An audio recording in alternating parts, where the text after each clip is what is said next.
Hey there everybody, this is Camzilla51, back again with another Transformers video review. Members of the Transformers Collectors Club have just started receiving this year's membership incentive exclusive figure, Protoform X, in the mail. So why don't we take a look at his all-time nemesis while we wait. Yes, ladies and gentlemen, this is the video review for the TFCC 2013 free membership incentive figure, Beast Wars Depthcharge. For many collectors my age, Beast Wars was our Generation 1. It was one of the best written stories in the world of cartoons back then, and still remains in the top 5 television shows of Transformers history to this day. Its award-winning CG animation style was rare and revolutionary for its time, and the voice cast was unparalleled. And speaking of cool voices, Rampage and Depthcharge had two of the best. Our subject today came into the picture during Season 2, and was one of my personal favorites, both on screen and in hand. Depthcharge, a relentless maximal security officer turned bounty hunter, was hot on the pursuit of the maniacal, sadistic, cannibalistic, and immortal escape test subject Protoform X, also known as Rampage. But this calamity of nature and science wasn't Depthcharge's only demon. He was plagued with guilt for failing to save an entire city from the insatiable hunger and torturous destruction of X. An entire city full of friends. Man, that's a deep wound. It reminds me of The Secret of Omega Supreme, but instead of a whole team of Constructicon friends betraying him, this was just one person. And when that person is immortal, and you know that there's nothing you can do about it, the pain is doomed to haunt you forever. These two characters shared a depth within themselves in their rivalry that I dare say was even stronger than that of Primal and Megatron. And if that doesn't justify these two receiving new toys in the form of these guys, I don't know what will. I'm amazed at how well a paint job can make a jet clearly resemble the unique Manta Ray alt mode of Depthcharge's original toy from the 90s.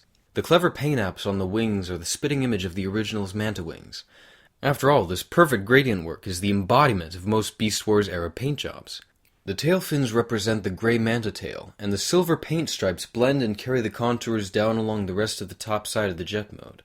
This effect also makes great use of this space in order to visually lengthen the thin gray stripes and heighten the similarities to the long tail when it couldn't be done through plastic. But despite this, my copy has a small QC issue on one side where the paint was applied rather thinly and, under certain conditions or lighting angles, appears invisible. This jet mode is often praised for how smooth and kibble-free the underside is, and I think that's due to its particular transformation mapping. No robot parts have to stack vertically above one another. The weapon stores along the underside very cleanly, and you may even extend it behind the jet to mimic that manta tail. I think it looks a bit out of place, but hey, who's gonna stop you? The Pterodive mold that this repaint uses has plenty of steps to make things satisfyingly complex.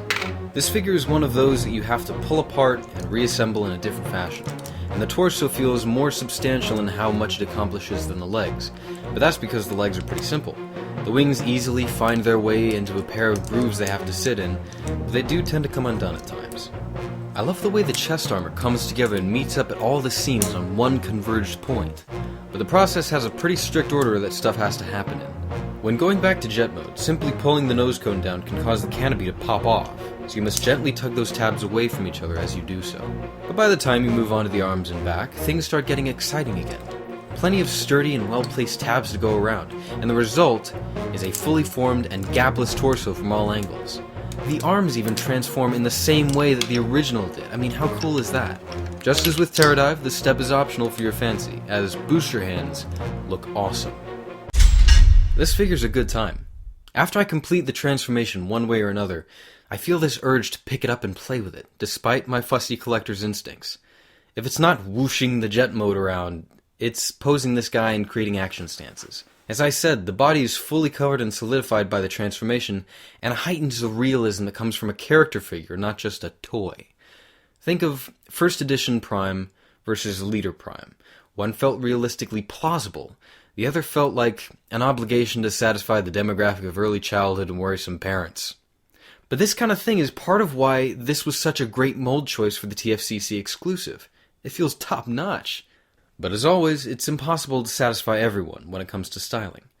Pterodive was released in the Hunt for the Decepticons line, which was an extension of Revenge of the Fallen. Many of the figures that came out in those few months had hints of movieverse styling, but not enough to fully convince you one way or another. Heck, some toys have even been used for the classics shelf, such as Bludgeon, Sea Spray, and Mind Wipe, all outstanding figures. Not to mention, here's the funny thing, we already got Lockdown, and if he was considered canonical movieverse, then that design would have been used for Age of Extinction. Point is, Hunt for the Decepticons was a stylistic venture of trying new things. This new Depthcharge may not be as smooth or boxy as some classics designs, but I think this kind of thing is part of what makes him look so good next to other Beast Wars toys.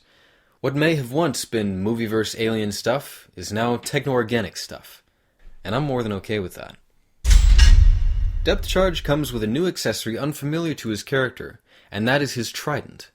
Since his old melee weapon was a grey sword made up of the tail, it might be confusing as to why this one isn't grey. But since his fish gun drone was these colors, I don't think it's a big deal. Besides pre-assigned molding trees and colors and stuff. I think a spear that becomes a trident is a great choice for him anyway because of Pterodive's subtle hints of aquatic styling. But the best part is that Depthcharge can totally hold it with both hands, and in more than one limited pose. Just be conscious of how thin the staff is. If you don't make the effort to orient the hands in a perfect alignment to each other, you could risk bending or warping that thin little stick. And speaking how much he can move, here is the part of the show where we run down how much he can. Fun fact, he has only one more ball joint than the original, and that's in his head. There are these little tabs on either side of the neck that I assume were an effort to better blend in the head into the torso, but they inhibit tilting movement until you tilt the head back a bit. He has universal shoulders, bicep swivels, deep elbows at one joint, and then a double joint.